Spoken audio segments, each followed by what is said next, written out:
Brother's kids knocked on my door at 2 a.m., their parents had locked them out again, so I taught him a lesson he'll never forget. Genevieve, please.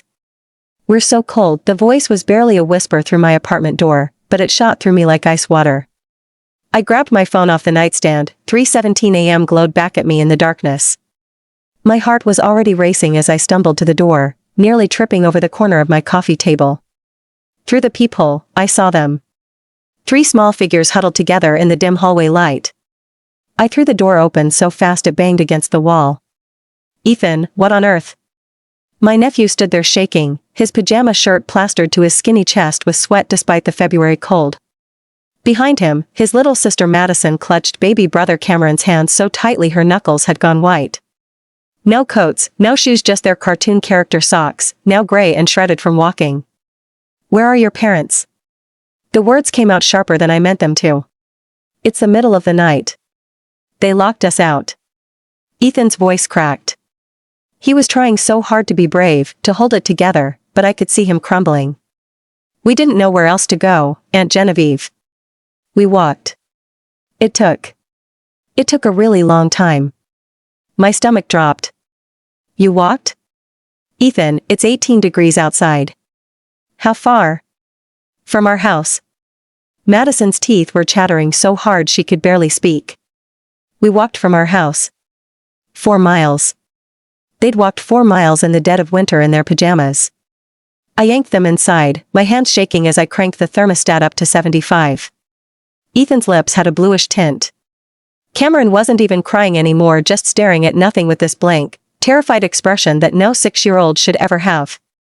Blankets, I muttered, racing to my bedroom closet. I need blankets and...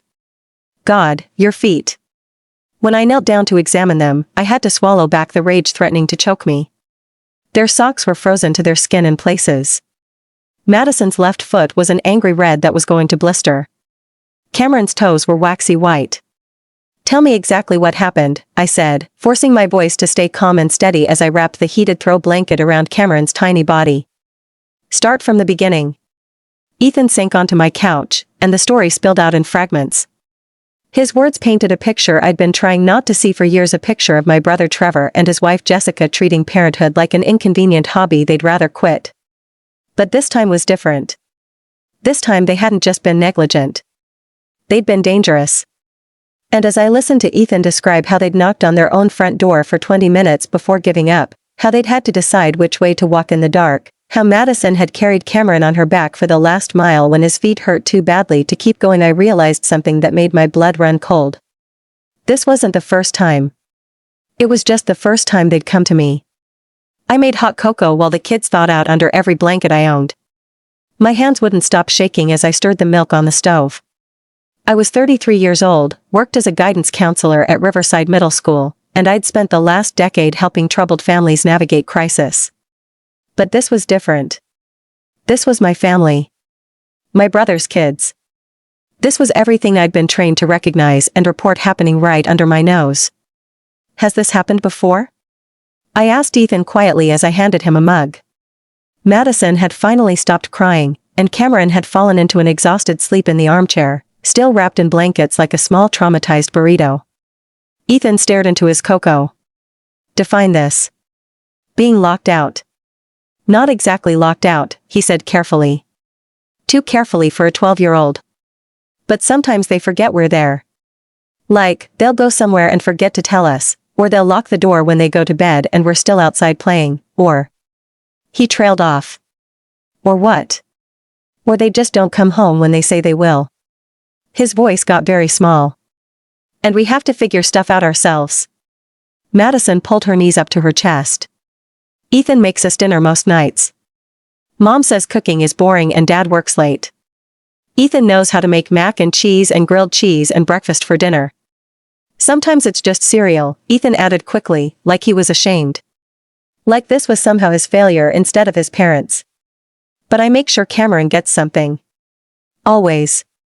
I felt something crack open in my chest. How often are you alone? They looked at each other, having one of those silent kid conversations where an entire negotiation happens in eye contact. Most nights, Ethan finally admitted. Dad works until 8 or 9. Mom goes out with her friends. She's got book club on Tuesdays, wine night on Thursdays, girls' weekends once a month. When Dad gets home, sometimes he's tired and just goes to his room. Sometimes they go out together. And you're responsible for Madison and Cameron. I don't mind, he said, but his eyes said different. His eyes said he was exhausted. Somebody has to. I tried calling Trevor 5 times straight to voicemail. Tried Jessica. Same thing. Tried their house phone. The number just rang and rang into the void. It was 4:30 in the morning, and my brother and sister-in-law were unreachable while their children sat in my apartment with potential frostbite. I was a mandated reporter. I knew what the law required. I knew what my training required. But I also knew what it would mean for the kids, for Trevor, for our entire family. My brother and I had been close once before Jessica, before the kids, before he'd turned into someone I barely recognized. Someone who prioritized his social calendar over his children's safety. Ethan, I said gently, has anyone ever told you that you could call for help? Like, call 911 or talk to a teacher? His face went pale.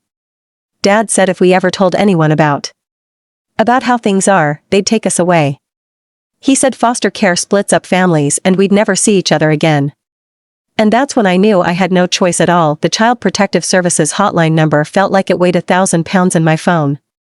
I stood in my tiny kitchen, door closed so the kids wouldn't hear, and stared at the screen. My finger hovered over the call button. Once I pressed it, there was no going back. Once I pressed it, I would be the person who destroyed my brother's family, the person who tore apart what was left of the relationships I'd built over 33 years. But when I closed my eyes, I saw Cameron's blank stare. Madison's chattering teeth. Ethan's exhausted resignation to a role no child should have to fill. I pressed call. Child Protective Services, this is the emergency intake line. What is your emergency? My voice came out steadier than I expected. I need to report 3 minors in immediate danger. Ages 6, 9, and 12. They walked 4 miles in freezing temperatures after being locked out of their home. Their parents are unreachable and have been gone for over 7 hours. The children show signs of chronic neglect. The intake worker, a woman named Rita Johnson, asked questions in a calm, methodical voice that suggested she'd had this conversation 1,000 times before. How long had I known about the neglect? What specific incidents had I witnessed? Were the children in immediate physical danger? Yes. Yes, they were.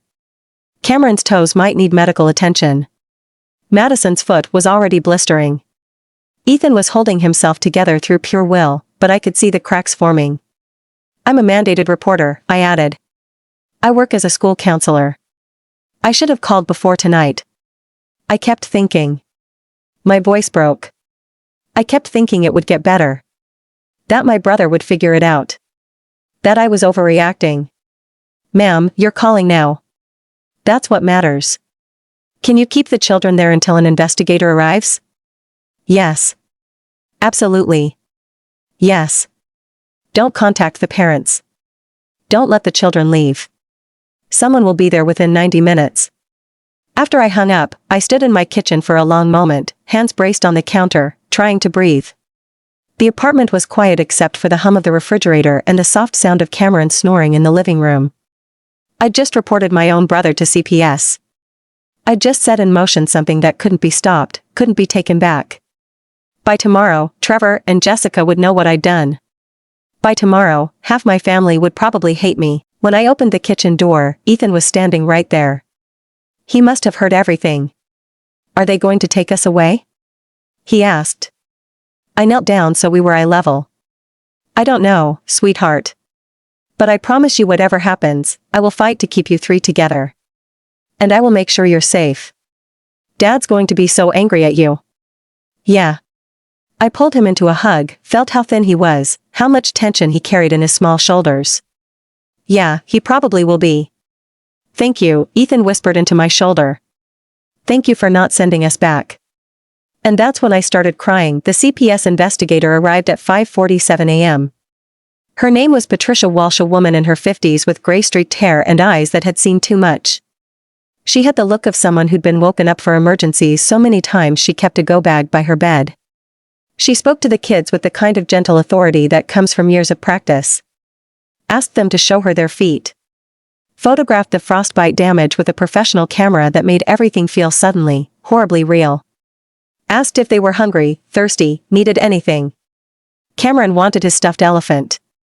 The one back at the house he couldn't get to because his parents had locked him out. Patricia pulled me aside while the kids ate the frozen waffles I'd thrown in the toaster. Walk me through what you know. Not just tonight, everything. So I told her. About the decreasing grocery supply every time I visited. About the way Ethan had developed this hyper-responsible streak that wasn't normal for a kid his age. About the independence Trevor and Jessica claimed they were teaching, which was really just neglect with a fancy label. About the time I'd stopped by unannounced and found 10-year-old Ethan trying to figure out how to use the washing machine because everyone was out of clean clothes. About the parent-teacher conferences Trevor and Jessica never attended. About how Madison's third-grade teacher, Mrs. Rodriguez, had quietly started packing extra snacks in her backpack because she came to school hungry so often. You're a mandated reporter, Patricia said, not accusing, just stating fact. I know. I felt the weight of that admission. I thought about calling 100 times. But he's my brother, and I kept thinking. Family handles family problems privately. Something like that. Patricia nodded slowly, making notes on her tablet. I need to interview each child separately. Then I'll need to visit the family home. Your brother and his wife, they're still unreachable? I checked my phone. Still nothing. Yes, that's going to be a problem for them. She interviewed Ethan first. He was in my bedroom with her for 40 minutes. When he came out, his eyes were red but dry, like he'd cried all his tears somewhere in the middle and had none left. Madison's interview was shorter. She was 9 and concrete in the way kids that age are yes or no answers, specific memories, less able to shade the truth or make excuses for her parents. Cameron barely said anything. Just clutched his hot chocolate mug and answered in whispers. When Patricia finished, she sat on my couch with her tablet and typed for several minutes while we all waited in heavy silence. I'm placing them in emergency protective custody, she finally said. They can't go home today. Given your relationship and the circumstances, would you be willing to provide temporary placement? Yes, I said immediately. Whatever they need. You'll need a home study, background check, safety assessment. But for now, under supervision, they can stay here. Supervision? She gestured toward my apartment door. Officer Martinez is going to be stationed in the hallway. Standard procedure. Just like that, 3 kids became mine. At least for now. Trevor called at 6:23 a.m., and I almost didn't answer. But I knew avoiding him would only make things worse. What the hell did you do? His voice was pure rage, the kind that comes from equal parts fury and panic. The cops just showed up at our house saying our kids are in state custody. The cops, Genevieve. They're talking about child endangerment charges. Your children walked 4 miles in 18-degree weather in their pajamas, I said, forcing myself to stay calm. They were locked out, Trevor. 4 hours. They came to me with frostbite. They weren't locked out. They must have. The door must have. He was scrambling. I could hear it trying to find an explanation that made this not his fault. Where were you? Silence. Where were you? I repeated, harder this time. Your kids were walking through the dark at 3 in the morning. And where were you and Jessica? We were at Sterling's party. It ran late, and we thought the kids would be asleep. You thought? My voice rose despite my best efforts. You left 3 kids alone, didn't check on them, went to a party, and stayed there while they were locked out in the freezing cold? We didn't mean for this to happen. But it did happen, Trevor. And you know what? I think it happened because you and Jessica have been treating parenthood like a hobby you can put down whenever you feel like it. You called CPS on your own brother. His voice had gone cold now. Dangerous. On your own family. I called CPS on 3 neglected children who happened to be related to me. This is betrayal. This is. Do you have any idea what you've done? They could take our kids away permanently. They could charge us with. He cut himself off. With what? Child endangerment? Neglect? I said. Yeah, Trevor. They could. Because that's what you've been doing. Jessica grabbed the phone. I heard the fumbling, her breathing sharp and angry. You vindictive, jealous. You're just mad because you don't have kids of your own, so you're trying to steal ours. I'm trying to keep them alive, I shot back. Which is more than you've been doing. We're going to sue you. We're going to press charges. We're going to make sure you never see those kids again. I hung up. My hands were shaking so badly I nearly dropped the phone. From the living room, I could hear Patricia talking quietly to the kids about what happened next. About the caseworker who would be assigned. About the court hearings. About how none of this was their fault. That was the thing that killed me, how many times they needed to be told it wasn't their fault. Like they'd internalized the blame for their parents' failures so deeply it had become part of their identity. My phone buzzed with texts. Trevor, Jessica, my Aunt Dolores, my cousin Philip, all variations of the same theme. How could you do this? Family protects family. You've destroyed everything. I blocked their numbers and went to hold 3 kids who finally had someone protecting them. The investigation moved with the grinding efficiency of a system that had processed too many cases like this. Within 3 days, Patricia had compiled a report that was damning in its thoroughness. Home visit to Trevor and Jessica's house revealed what I'd suspected but hadn't wanted to confirm: conditions that bordered on squalor. Refrigerator nearly empty except for beer and takeout containers. Sink full of dishes with visible mold. Kids' bathroom with a broken toilet that hadn't been fixed in months. Ethan's bedroom closet contained a stash of granola bars, crackers, and canned soup, his secret supply for when the kitchen ran out of food. The school reports were worse. Ethan's 4th grade teacher, Mr. Brennan, had documented concerns going back 2 years. Notes about him falling asleep in class, asking for extra snacks, wearing the same clothes multiple days in a row. Madison's teacher submitted a statement about keeping spare hygiene supplies in her desk because Madison would sometimes come to school in clothes that smelled like they hadn't been washed. Cameron's kindergarten teacher had flagged him for developmental delays related to inconsistent care. None of it had been followed up on because from the outside, the family looked functional enough. Trevor had a good job in pharmaceutical sales. Jessica worked in marketing for a local tech company. They lived in a nice neighborhood, drove decent cars, smiled in their Christmas card photos. But behind closed doors, they were drowning their children in neglect while pretending it was teaching independence. The neighbor interviews were particularly revealing. Mrs. Hamilton from next door admitted she'd called the non-emergency police line twice in the past year because the kids were locked out. But both times Trevor had shown up before officers arrived and dismissed it as the kids playing outside. Another neighbor, a retired teacher named Gladys Hoffman, testified that she frequently saw all 3 children walking to the bus stop alone in the mornings, often looking underdressed for the weather. I thought about calling someone, Gladys told the investigator. But I didn't want to interfere. I wish I had. The court-ordered psychological evaluation of the children was heartbreaking. The psychologist, Dr. Ramona Hayes, found that Ethan exhibited signs of complex trauma, anxiety disorder, and what she called parentification, the psychological damage that comes from being forced into a parental role as a child. Ethan has been functioning as the primary caregiver for his siblings for approximately 3 years, Dr. Hayes wrote in her report.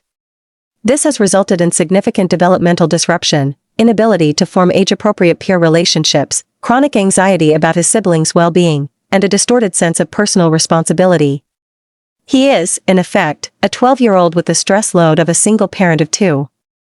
Madison showed signs of attachment disorder, difficulty trusting adults, hypervigilance, anxiety around authority figures. Cameron, at 6, was already exhibiting signs of learned helplessness and had begun speaking about himself in ways that suggested dangerously low self-worth. These children, Dr. Hayes concluded, have been subjected to chronic, pervasive neglect that has impacted their psychological development in ways that will require years of therapy to address. Trevor and Jessica's lawyer argued that this was an overreaction, one incident blown out of proportion by a vindictive family member and an overreaching system.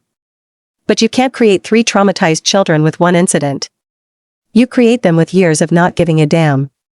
The judge awarded me permanent legal custody on a cold Tuesday in April. Trevor and Jessica got supervised visitation rights 1 hour per week, contingent on completing parenting classes and therapy. They came to exactly 3 visits before stopping altogether. The supervision is humiliating, Jessica complained to the caseworker. And the kids barely even talk to us anymore. The kids barely talk to them because kids are honest about who makes them feel safe. And Trevor and Jessica never had. That was 3 years ago. Now Ethan is 15. He made honor roll last semester and joined the debate team. He's in therapy twice a month, working through the anxiety and the guilt he still carries about not being able to protect his siblings better. Last week, he told me he wants to be a social worker when he grows up. Like you, he said. Someone who helps kids. Madison is 12 and thriving. She's learning piano, has a close group of friends, and recently asked if she could get a cat. We compromised on a fish named Gerald who lives in a tank in her room. She still has abandonment issues that flare up, sometimes panic when I'm 5 minutes late picking her up, anxiety when I leave on work trips. But she's learning to trust that adults can be reliable. Cameron is 9 and obsessed with space.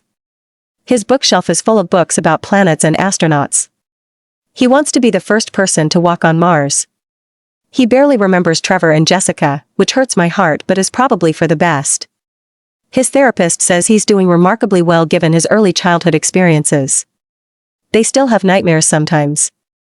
Still ask questions like, "Are we staying with you forever? And what if you change your mind about us?" Still carry the scars of being unwanted by the people who were supposed to want them most. But they're healing.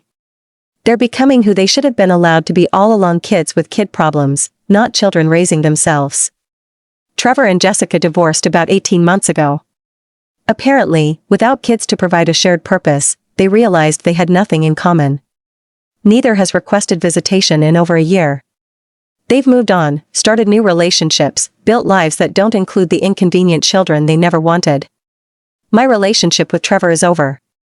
He sent me one email after the custody was finalized, a rambling, bitter message about betrayal and theft and destroyed lives. I never responded. Some family members still don't speak to me. They think I overreacted, that I should have handled it within the family, that calling CPS was extreme, but when I look at 3 kids who are safe, fed, loved, and healing, I know I made the right choice. It cost me my brother. Cost me the easy path of looking away and hoping someone else would intervene. But it saved 3 children who deserved better than what they were getting. Last night, Ethan came into the kitchen while I was making dinner. He watched me for a moment, then said quietly, "Thanks for opening the door that night. For choosing us." "Always," I told him. "I will always choose you." And I meant it.